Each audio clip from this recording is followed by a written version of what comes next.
Welcome to the Thrive Masters show, where the focus is to reverse engineer action-taking impact makers. On this episode, we have Jorge Britto. Jorge is a Brazilian professional mixed martial artist and Brazilian Jiu-Jitsu black belt practitioner and instructor. He holds a bachelor degree in physical education and is currently the head Jiu-Jitsu instructor at Toronto BJJ. Jorge, welcome to the Thrive Masters show. All right, thank you for having me. I appreciate the opportunity to speak, to talk a little bit about my passion, which is jiu-jitsu, and whatever else you bring up, I'm open to. Let's have fun.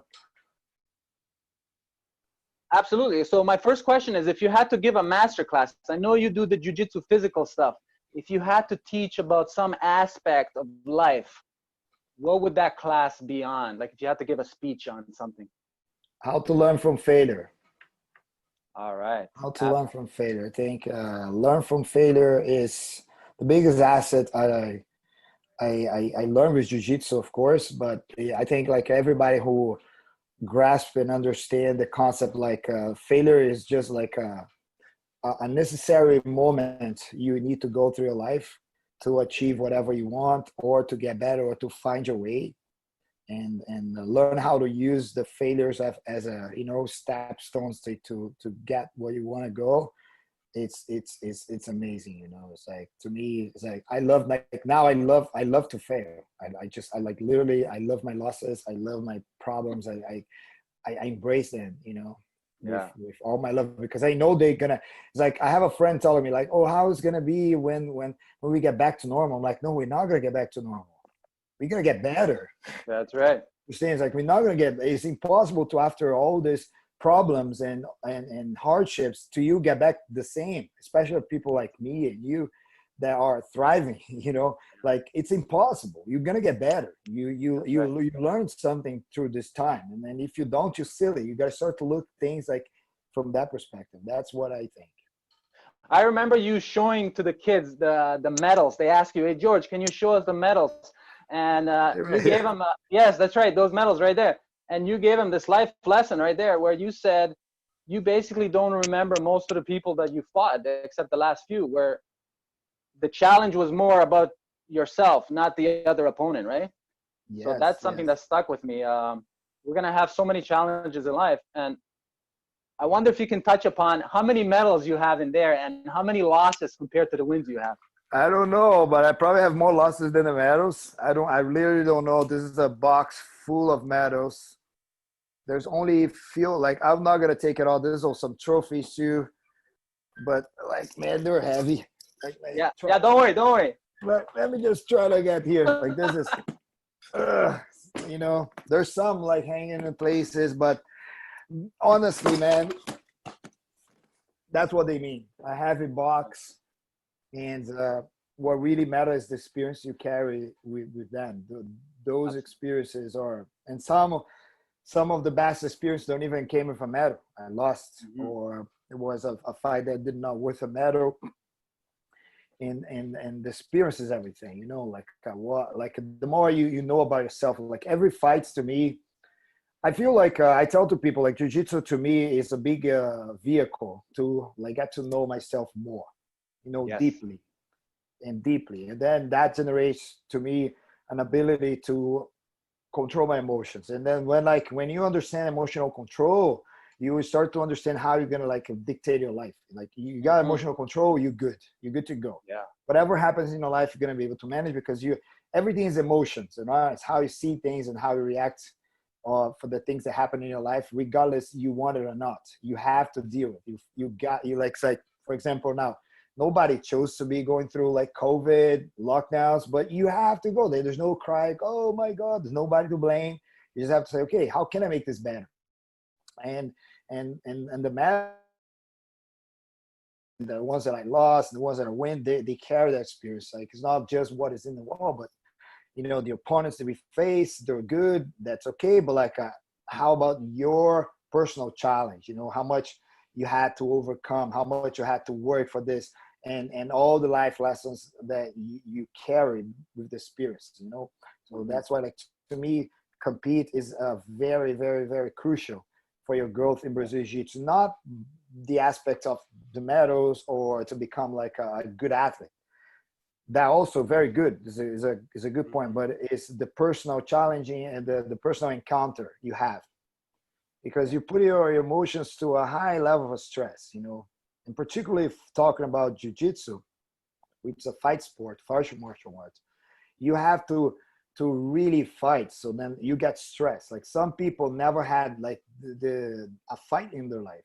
Mm-hmm. The very first time they're gonna see themselves in a venue inside like four areas, like there's another guy across you, try to choke you, try to armbar you, Mm-hmm. and that will bring like some sort of emotions that we sometimes don't like to hear. And then a lot of people don't face them, which is the fear. Yeah, that's right. You know, first one, the first and stronger one's the fear of loss, the fear of failure. What people are going to think about me, all my friends, my instructor, my wife, my this, my that. They're like, dude, you gotta deal with this right there. Mm-hmm. But I like to tell people that it's not at the moment, it's from the moment you sign up until like the arm get raised or not. That's so right. You have all this time frame. They have to be every day dealing with the emotions and going to sleep with the emotions and start to try to be more present, because you start to like to get anxiety. Why are you anxious? Because you like live in the moment that you didn't live before yet. It's like, oh, I'm thinking about the term anxiety. That's not right. So like, oh, and then of course you need some guidance through this, and some people will find same vehicles with other activities, like, you Mm-hmm. know, spinning classes, yoga. Mm-hmm. I got to know that by jiu-jitsu, and always listen a lot. Like to me, when you want to be a high achiever, right? Like everybody who like say like, look, I want to be a high achiever. You look for like the best guys to give you the advice, you know, Mm-hmm. and or you want to study them. You want to like, to me, there's three guys that are in our dojo. Like there's Carlos Gracie, there's Carson Gracie, there's Helio Gracie. Like, and right. more like I have a more thing with Helio Gracie because I got to know him personally, so I have his picture in my office, Mm-hmm. and I have the most respect for that man. And I always, even though I didn't have yet the conscience, but I try like, look, this is the direction he tells me to go. I'm gonna find a way to get there. You know, somehow I'm gonna try to understand this. And today I can see a little bit more than I used to. Yes. And it's basically this. Jiu-jitsu is something made for life, not just for the mats. Like the arm bars, the chokes, the becoming tough and beat other people is like maybe something good. But like the most important thing is like you learn how to fight against yourself, and you learn how to do not be defeated. You know, because there's a difference between you being a champion and you being a loser. I know a lot of guys that are champions, but they're losers. They're like totally losers. And there's a lot of people who don't win nothing, but they're big champions. So you know, I think we came so far away from the question. I didn't even No, it's okay. remember the question. I'm gonna ask you Sorry. because you were giving a speech during the last competition in Toronto Open, which stuck in my head. And you said, congratulations to everybody. Some of you won, some of you competed for the first time, some of you lost. But in a week or two, nobody will remember. So get back to training. So that stuck in my head. You know, it's almost like don't get the highs, get to your head, and don't get the lows, get to your head, but just get back to the gym and train again. And that's really important. Yeah. Like we see this, like of course, like as you guys start to like to get like more that consistent like speeches over and over again. This is like the guys are like the higher belts. Like I always joke with them, like you guys heard that so many times, right? But I'm reminding myself too. That's right. That's what they don't understand. They're like, I'm not preaching to people. I'm like reminding me too. It's like, look, I need this so much. You know, and then I want you guys to embrace the mission and okay, let's gonna be better humans and keeping that constant evolution process. And what I mean this is like, look, we need to be living the moment. We embrace the emotions, but look, it's over. That's right. You win, you get a little celebration here and there. It's not a big deal unless like you become like the, you know, I'm pretty sure like now LeBron James is making like a good week or month of party because, you know, he's the MVP, major valuable player in the freaking like a grand scheme, like a sport. Like, but you go and you win like a Toronto Open. It's like, dude, just go home, get your burger, have some fun. Monday, maybe you rest a little bit, body if you need it, and then that's it. Over. It's like no over celebration. And people got to. I'm not saying that you should not celebrate your achievements. Like you should be proud of them. But you need to understand that they're in the past. You know, like I can't be living like, oh man, I won that tournament. It's like, look, that's it, done. So what do you want? You want to keep moving. So you got to focus on what is in front of you. What's the plate in front of you? Right now it's like, okay, get better, something that I made a mistake. I didn't deal with that emotion as well as supposed to. I did not eat as good as I supposed to. So why I lost? And then, because I got too anxious, because I got too fast, I got too confident. So you're going to have tons of materials to work. And then it's like, okay, time to work on it. And then use experience to help you out, but like live the present moment and make the best out of like each day you live. And then a lot of times people forget that. It's like because they get stuck or either in the past for some good stuff they did. You know, because a lot of times we hear people like, oh man, you gotta let the past go. But a lot of people got stuck in a good past. You know, they used to be good at something. They used to be good at, they achieve something. They keep leaving that, oh, you know, look, move on. Okay. Yeah. Let's move on to your journey now. Let's see where this passion came from. Where do you get this passion from? Like, what was your childhood like? Oh, my childhood was very interesting. Okay, so born in Brazil, from like you know, I'll say a regular family. You know, my mom gets married, and my father passed with I was 8 years old. So family got all shaken, and you know, like we went through like hardships. My mom unemployed, 2 kids. Like it was a time of recession in Brazil. Everything was very hard. Where we live, not good neighborhood, not bad, but like really like right beside a lot of violent places where violence and hardships were like became like normal struggles, or like, okay, you're supposed to struggle in life. Not much opportunities. My mom worked very hard. She tried her best, but she got in a not very healthy relationship. I saw a lot of things that a kid, 8, 9-year-old, should not supposed to see it. And we starve. Like for some points of their life, we didn't have food. We have to literally don't eat and go sleep. Wow.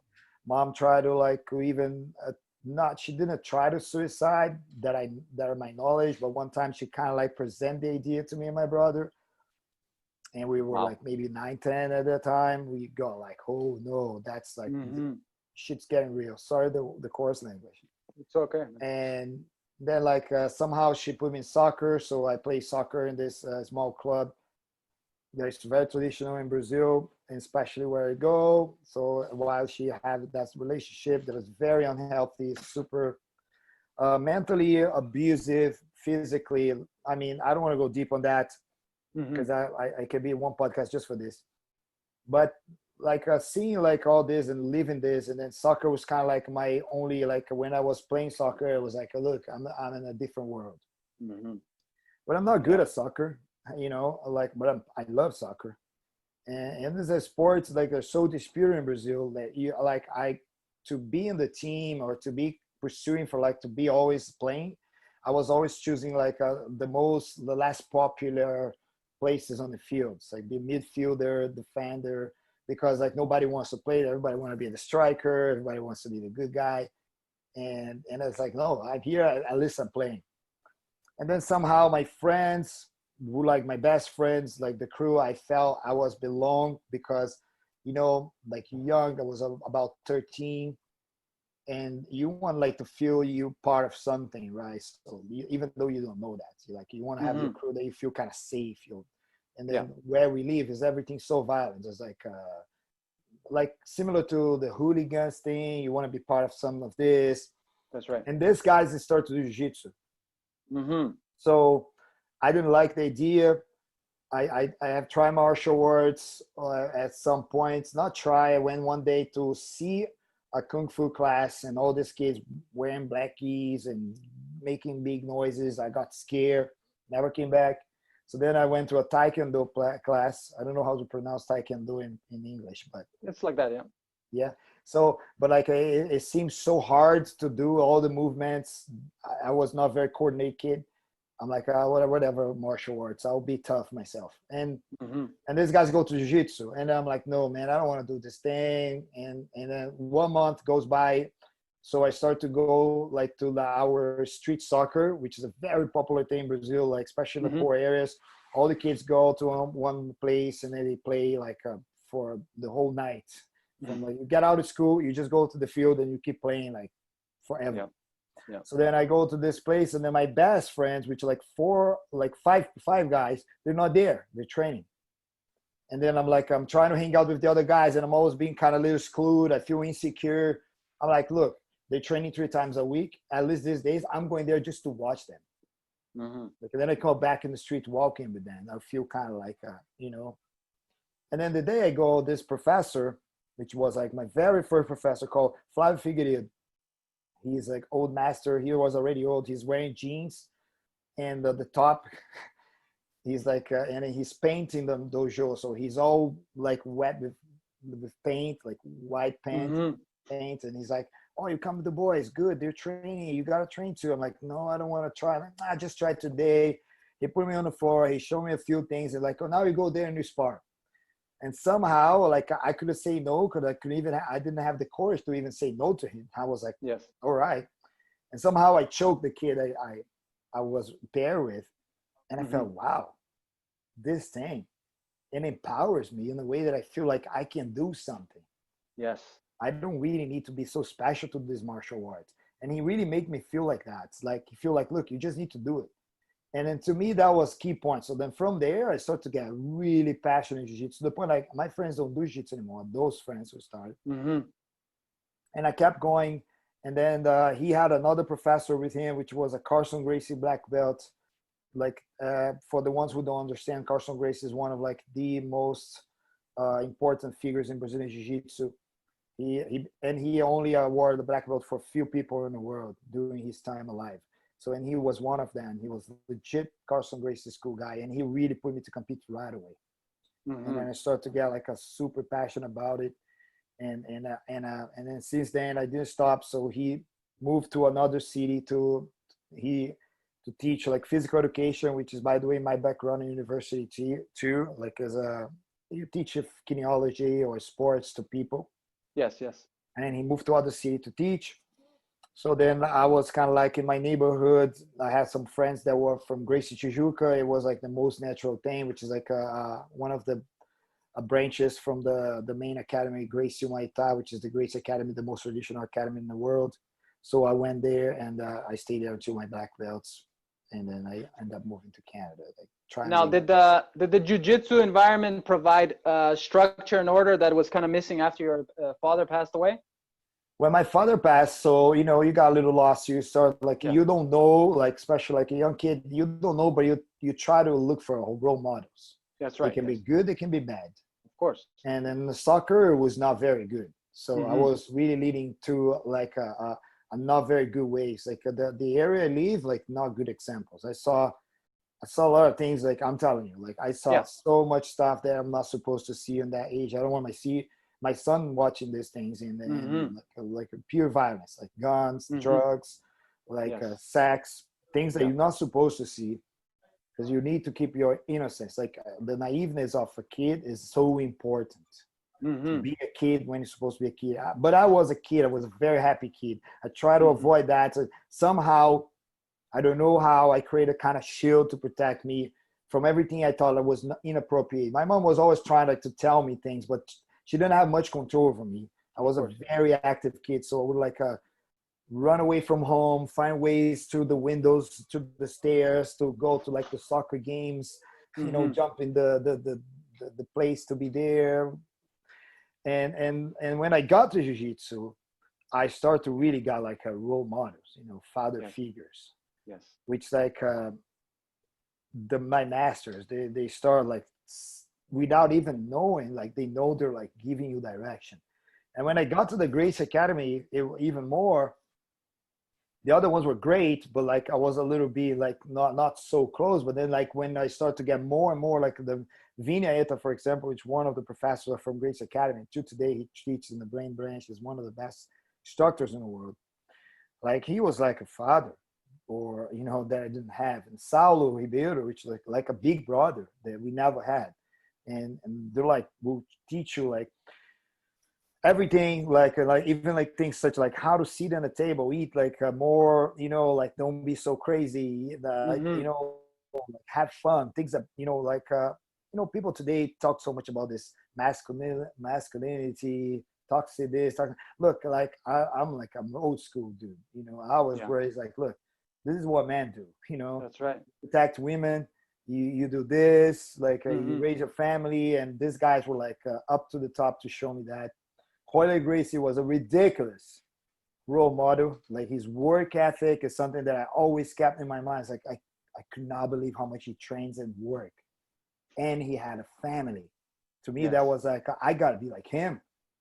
I gotta be like him, you know. Like, and then when you go and you see his father, what they build with their family and the way they treat everybody around them, how much opportunity give them. It's like, I gotta keep this. I gotta be like at least the bare minimum that this guy won me, and it's such the standard. So that's how important that was for me, because I was like, no direction, and this gave me everything. And so to be in a social circle that I would never, if I didn't have that people around. Such like I went to like to regular school, but then after like go to university, it was through jiu-jitsu. I have like my friend Letícia Ribeiro, she had like a sponsorship, so she found a way that I would pay like a very, very little, pretty much like a symbolic payments to go to university. And English course from the other friend, like it's like the network that you do, and that brotherhood really took me here to Canada. Like it wasn't Saulo who brought jiu-jitsu to Josh, who reports, which is like a big friend, and today is like my big partner. A huge shout out to him, Toronto BJJ owner. So I would not be here. So it really transformed my life totally, and it was so important to me to have those. And I know by facts and by my friends how much jiu-jitsu was pretty much their, like, I got friends that are ridiculous, great achievers, entrepreneurs, lawyers. Like there's like today in a high level office in Brazil, there's tons of jiu-jitsu black belts, like not just from Grace Academy or from other academies, and everybody goes down to the same denominator. Yes. We are great because jiu-jitsu really help us so much, you know. It's a foundation, right? Ridiculous. It's, sorry to use that word so much, is because sometimes I don't know how to express like how good that is. I was talking to my wife yesterday. It's like, you know, because just she was like, oh, like I feel like you should encourage Gabriel to do like a more different sports. I'm like, look, I would love to put him in every sport, but of course jiu-jitsu will be the first and the foremost option, because it will give him the ability to choose whatever other sport he want to do. To do anything, yes. Yeah, yes. You don't understand, like jiu-jitsu will give you self-accountability. It will give you like awareness. It will build conscious confidence, because it's a martial art that do not lie. You know? And then I want him to see, because look, I'm a very humble guy, down the earth. But one thing, man, you do not overwork me. I work freaking hard. I'm a hard worker. I have a ridiculous work ethic. And I want him to witness that. Not because I want to show off to him, but I want him to see, like, look, if you want to achieve something in your life, my friend, you got to work hard. And I want him to see my shortcomings too. And if he's around, he's going to be able to see that. And for sure, he's going to transfer that to his life. That's you definitely talk the talk, but you also walk the walk, which is the balance that everybody needs. Now, Luca has a question. How long does it take to become a red belt? Because you started at 13. What is the red belt? The red belt is the master's level, or red belt's like man, I gotta go to like 31 years, black. Just tell Luca, no rush to the red belt. The red belt's like no rush at all, because you still have the red and white belts, and then you go to the red belts. Like it's just it's an honor just for the grand masters. Like that means you've been in it for life, basically, right? Basically, and active. Absolutely. Inactive. So let's get to today. What does George do today? Because we're in a challenging time. How do you put your focus on and stay away from all the drama? Or if you do, how do you get back to the equilibrium? Well, this is a challenge even to answer, because every day we're going through emotions, right? It's Yeah. ups and downs, and like we usually, like we, especially the way we martial arts are, we build so much discipline, and we try like to create a steady state, kind of like a path that we Yes. keep going, consistency, right? Yes. And then I love teaching my students, and I love to see them consistently growing, the school growing, and then all of a sudden, all my activities were blocked. Yes. So when I found myself in that nothing, I got like a little. I didn't panic, but it was a tough moment, because I had coming from my loss in MMA. Mm-hmm. Not that I was expecting anything, but it's like you always fight to win, and Yes. I lost. I got hurt. I torn my biceps a week before the fight, and I fought with my biceps torn. Like in the fight, I got cut, and I got beat. It's like it hurt me a lot. That was my last fight. I wanted to enjoy that. So then, like a week after, I had a tournament to run in Niagara. It was finally our breakthrough, and then we had to cancel, and then it was kind of like a lot of disappointments, and then everything shut down. So Yes. I got like 2 weeks to say, like, you know what? I'm just gonna like to be collecting my thoughts. Mm-hmm. I'm gonna do nothing. I'm not gonna think what's gonna do. I'm just gonna live a day at a time and just see what happened. And then I found a groove. I create like some routines. It's very important to create routines, because some people don't like routines. They say they makes life boring. But like to me, if I don't have like a goal to achieve, I don't know what I'm doing here. So then I Mm-hmm. created goals of like reading books. So there was a time that I read more books in my life. I think I read like, I don't know, 20 something books. I lost Mm-hmm. count now, because I still like, now that was a habit that I created. Before, I always have the habit to read, but now it's like I'm reading like triple that I used to, because before, like, okay, the 10 pages a day. Now it's like, I don't know, 40, 50 like chapters, and but my diet, I got sharper in my diet, and then I was trying like to do some sort of exercise every day. So like, anyways, and then like start to like to go deep down to more emotional control tools and things, and then like let's live one day at a time. And then since then I'm doing this, and then like things got better. We have now we step back again, but I'm like a day at a time, a day at a time, a day at a time. Not making like so much future plans. I know all my plans are there. I know what I want to get. I know what I'm gonna do, but I'm not gonna be thinking when this is going to be over. It's like today I was like, look, I have my interview. I'm gonna give my very best. So next of this, I have like to go pick up the kids. I'm gonna give my absolute best for them. So when I'm back, I'm teaching the class. Those 3 classes supposed to be the 3 best classes I ever taught in my life. Then go home, the best meal I can do, go sleep, best sleep I can possibly do. When I wake up in the morning, I will be grateful for that.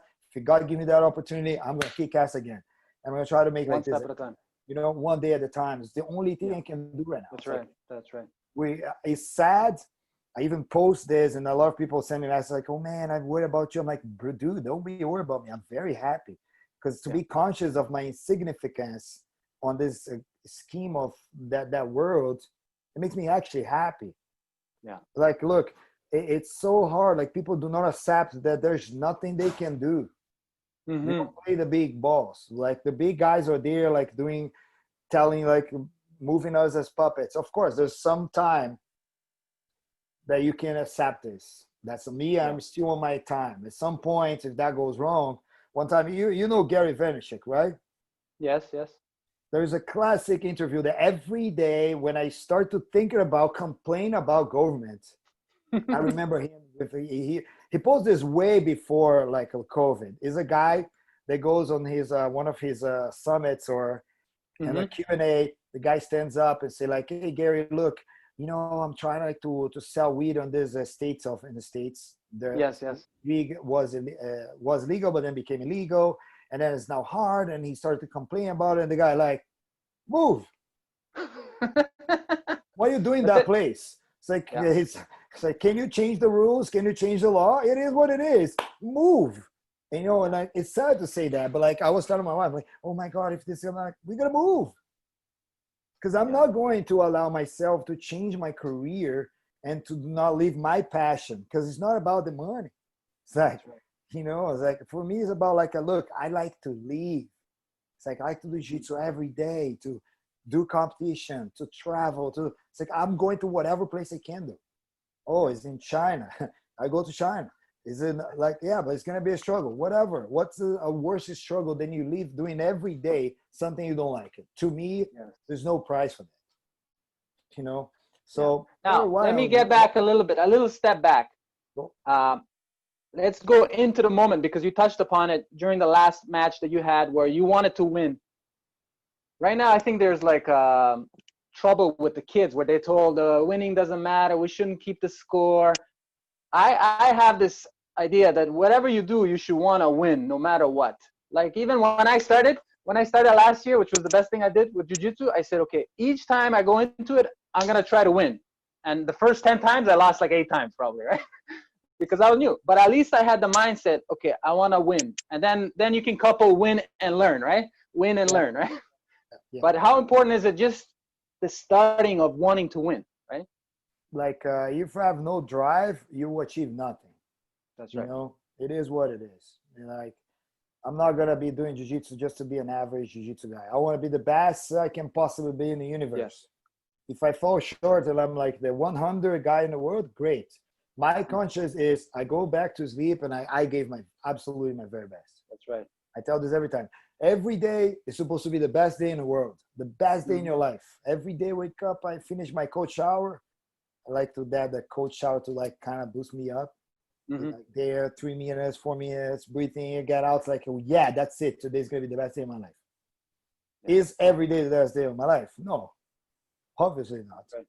But my attempts to make my day the best day of my life, make my average day to be much better than a lot of like people who just wasting their life. Not that I want to compare my life to anybody, because everybody has their own struggles, their own stories, their own ghosts. But if you don't have this pursuit for greatness, like you end up doing nothing, and then your life pass by and you're going to die, because we all going to die. That's right. You know, you died from whatever. It's like, and then like, what is I love like, oh man, you're going to fight years, you're not fighting. I'm like, dude, I want to fight. I want to feel the adrenaline. I'm going there. I'm going to prepare the best way I can do. I'm going to win or lose. I enjoy the moment. I make what I'm supposed to do. I fought for win. Sometimes, like there's another quote from Rickson Gracie that says, sometimes you can win. You're not going to win, but that has nothing to do with losing. Yes. It's deep. It's deep. Sometimes you're not going to win. You can win, but that has nothing to do with lose. You know, like every time you face a challenge, it's like you have to face to win. And look, in my career, I have like fights that I fought to don't lose, which was the worst mistake I made it. Because you keep like with that taste, like what if I had? What if has to be eliminated? There's no what ifs. It's like go, win, lose, go home, learn, try again or not, whatever. It gives you direction. So then it's like, the kids are being like now used to like just whatever like that. No, I want my kid like it's because people don't understand how to balance. Then it's like you cannot like I don't overvalue like the wins of my kid. I don't make him think he's the best kid in the world. I tell him like, good job, buddy, good, keep working. You're very hard worker. I never give compliments to myself like, man, you're very good at jiu-jitsu. Because that's not true. And people, but you have to pump his ego. No, pump his ego, make him feel confident. I make him feel confident like this. You are a hard worker. That's right. I love to see how hard you work to do things. You remember when you lost, now you won. Wow, that's it. If you keep working like that, you might win another one. How cool is that? But we gotta work hard. We gotta work hard. You know, one book that I love that give it to me. Thank you so much. The Warrior Kid. Like I bought the older 2 ones, and then we are rereading. We are rereading now. Like every day he listens and he loves. Yeah, that's a great book. Yeah, The Warrior Kid. Absolutely. See, I think it's possible to balance out somebody who wants to win with, being able to learn from their losses. But if you don't have the will to win, it's impossible to get them to want to win, right? Yeah. Like Yeah. you can't drag. It's impossible to drag somebody to want to win, right? There's no. Yeah. Impossible. It's like it has to come from within, you know. But I don't know. It's I think like the environment you in, like I think like parenting is very important too. Yes. You know, some people born with some flames inside their Mm-hmm. bodies, you know, but some people are like pretty like dark, and Yeah. like it's up to people who decide to lead to up their fires, you know, and to show them they're capable, you know, and then at some point they need to understand that they're by themselves.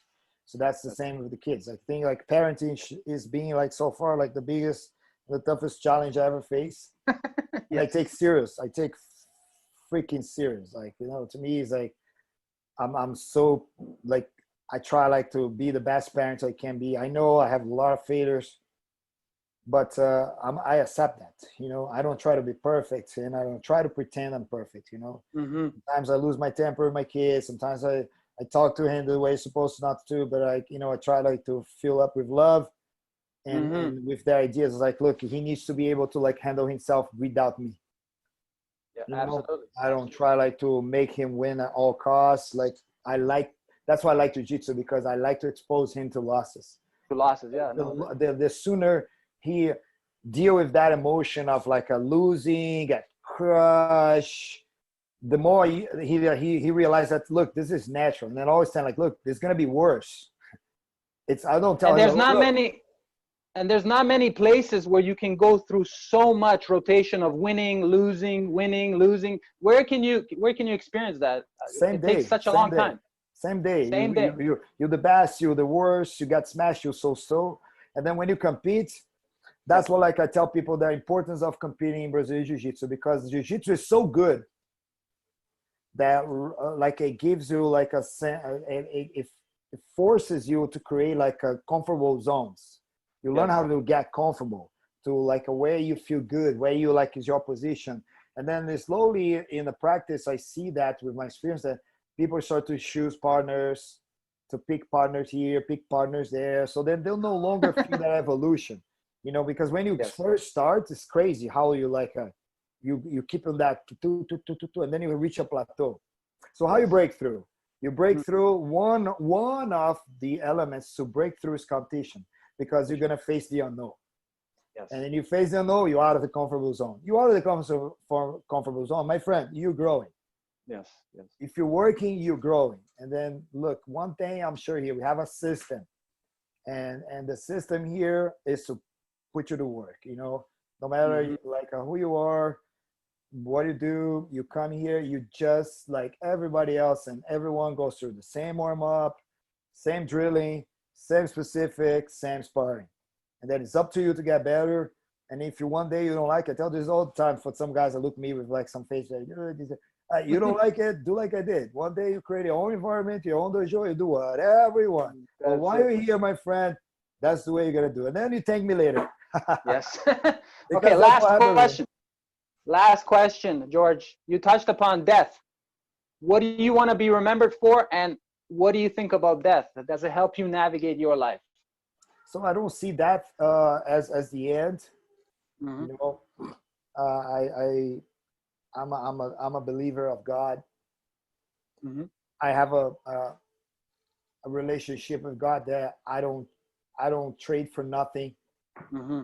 I love to be with Him. I love to feel Him in my life. He has proved me several times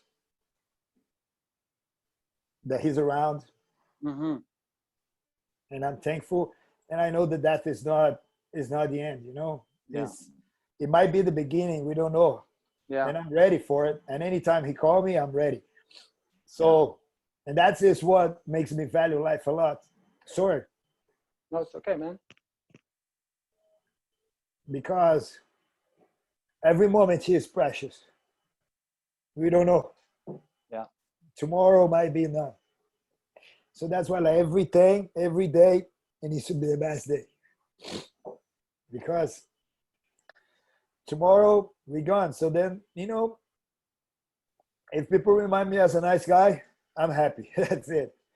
And like I don't think too much about like how I want people to remind me, or I just feel self-fulfilled when I'm able to do things for my community, when I see people changing their lives because jiu-jitsu.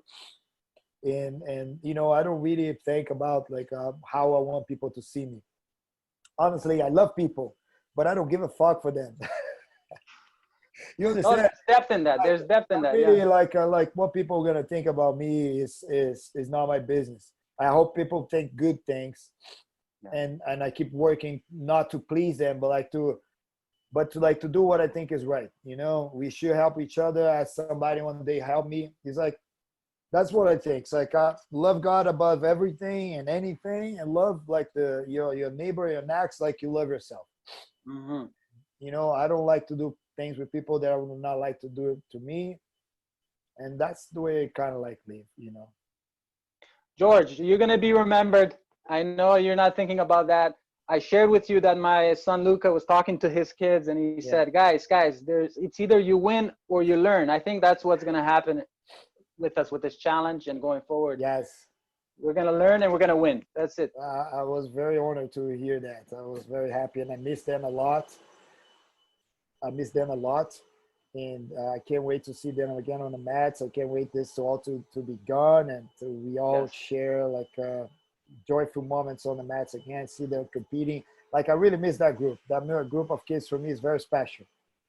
Yes, we're looking forward to getting back to. I'll let you go here, George. Okay. Have a good day, man. Thank you very much for the opportunity to talk, and you know, all the best for you guys. Thank you so much. Thank you very much.